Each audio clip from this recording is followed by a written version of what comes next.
Eu me chamo Francisco Maia, professor de Antigo Testamento, e nós vamos hoje estudar sobre os livros históricos, a sua importância, o seu valor e a utilidade desses mesmos livros no meio evangélico.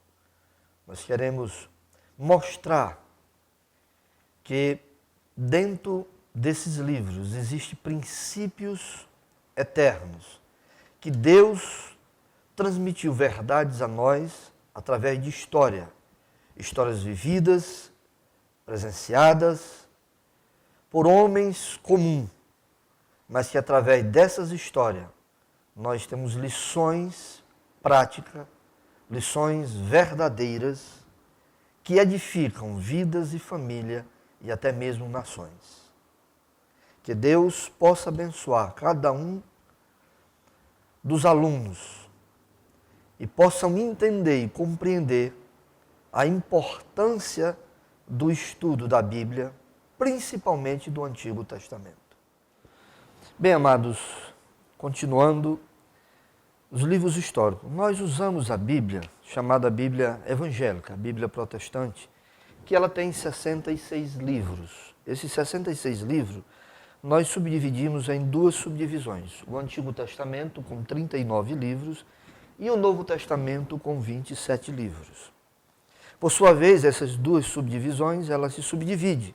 O Antigo Testamento em 4 subdivisões, chamado de lei, histórico, poéticos e profético. Já o Novo Testamento eu tenho os biográficos, os históricos, os doutrinários e os proféticos. Mas a nossa aula, a nossa matéria, ela é voltada para o Antigo Testamento. Dentro do Antigo Testamento, ele está dividido, como falei, em assuntos. Dentro dessas subdivisões, nós vamos usar os livros históricos.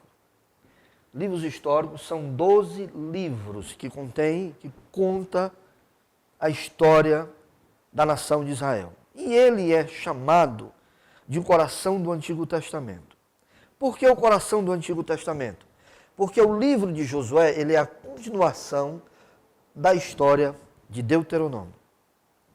Aonde nós temos Moisés falecendo, sendo sepultado por Deus, Josué continua. O Senhor fala com ele, chama ele para a grande missão.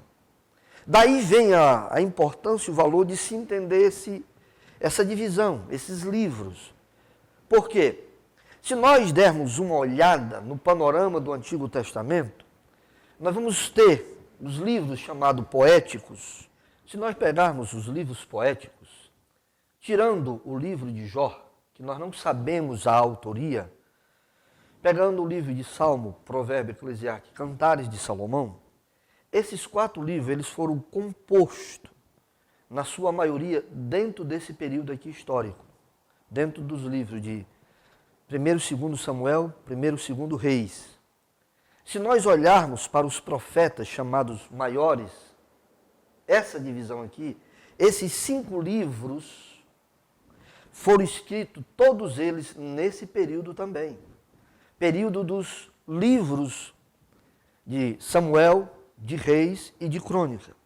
Se nós olharmos para a divisão dos profetas menores, e nós pegarmos de Oséias até Sofonias, todos esses livros foram compostos, foram escritos, produzidos na época desses livros. Esses 3 livros seguintes, Ageu, Zacarias e Malaquias, eles são contemporâneos desses livros que é o pós-cativeiro. Daí a importância.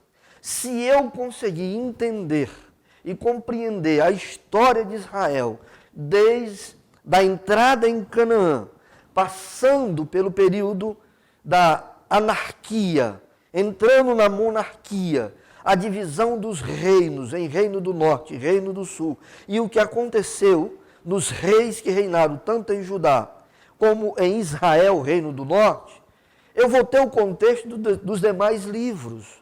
Daí a minha necessidade de saber esse contexto histórico, de conhecer essa história para poder dar uma interpretação correta, dar uma interpretação mais acertada daquilo que está nos demais livros.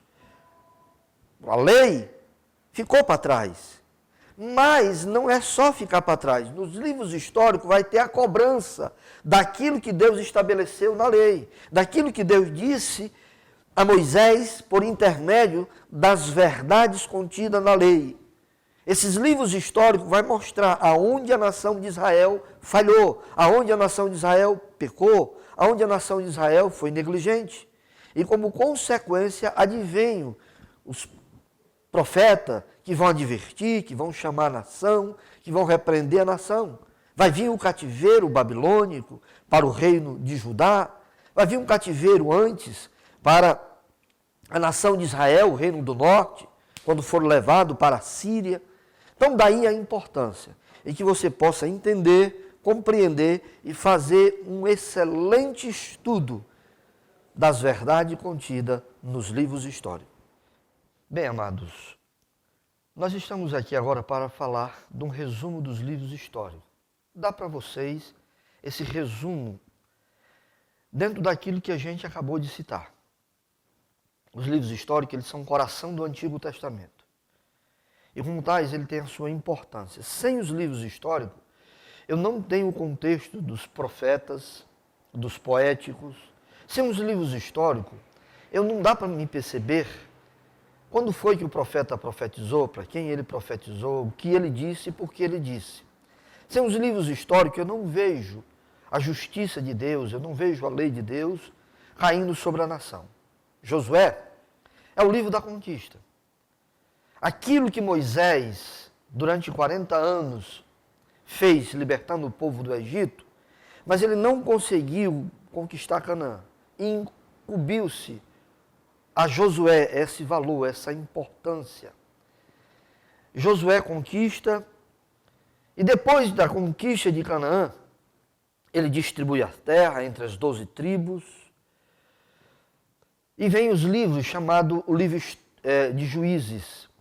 Esses mesmos livros, ele fala de um período triste, que nós podemos chamar de anarquia, quando não havia rei em Israel e cada um fazia o que bem queria.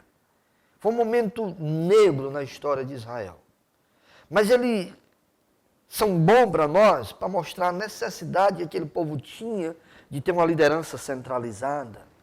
E aí vem os livros de Samuel, onde se estabelece a monarquia, o Reino Unido com Saul, com Davi, com Salomão. E depois do Reino Unido vem a divisão desse mesmo reino, com Roboão e Jeroboão, e criou-se os dois reinos, o reino do norte, chamado Reino de Israel, com capital em Samaria, e o reino do sul, chamado Reino de Judá, com capital em Jerusalém. Nessa história, nós já estamos no livro de Reis. E esse reino, ele vai cair de duas formas. O reino do norte em 722, com Sargão, Senecaribe, vão ser deportados para a Síria. Pouco tempo depois, um século, cai-se o reino de Israel, no caso, reino de Judá. O reino de Judá ele cai em 3 levas. Em 606, primeira leva. Nessa leva, nós vamos encontrar o profeta Daniel. A segunda leva é 598. Nessa vai o profeta Ezequiel. E a destruição de Jerusalém no ano 586. Vão para a Babilônia e passam 70 anos, segundo a profecia de Jeremias, lá no capítulo 25. Depois de 70 anos, eles voltam do cativeiro. Aí nós já estamos no livro de Crônicas, que fala do retorno, fala do período do regresso. E depois do cativeiro, nós vamos ter o que aconteceu em Israel depois do seu retorno. Aí nós entramos no livro seguinte, chamado livro Os Pós-Cativeiro, o livro de Esdra, o livro de Neemias e o livro de Esther. O livro de Esdra vai contar os retornos, os regressos, que eles voltaram. Como eles foram em 3 vezes, voltaram em 3 retornos.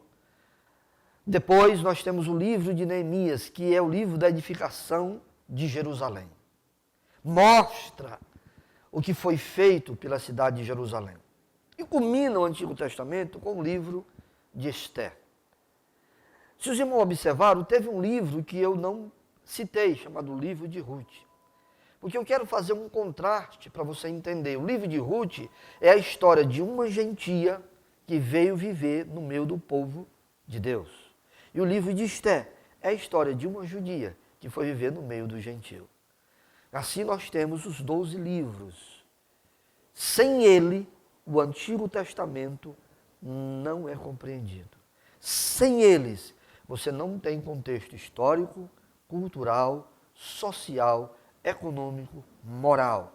Sem eles, você não entende os demais livros do Antigo Testamento.